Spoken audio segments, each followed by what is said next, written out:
ایرانی صدر Ebrahim Raisi, وزیر خارجہ حسین امیر اور دیگر حکام ہیلی کاپٹر حادثے میں جاں بحق ہو گئے۔ لیکن کیا آپ کو معلوم ہے کہ جس ہیلی کاپٹر میں ایرانی صدر سفر کر رہے تھے وہ کس ملک نے تیار کیا تھا؟ بیل 212 نامی ہیلی کاپٹر امریکی ساختہ تھا۔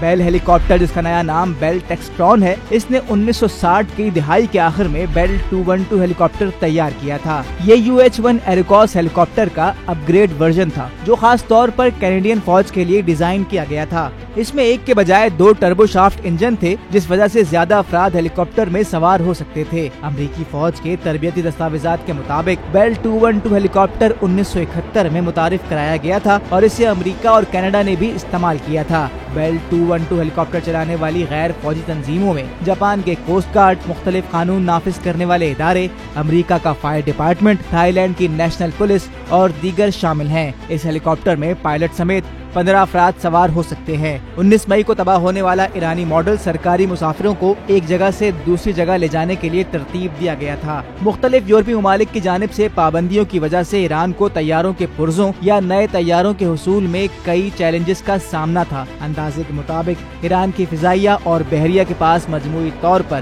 10 بیل 212 ہیلی کاپٹرز موجود ہیں۔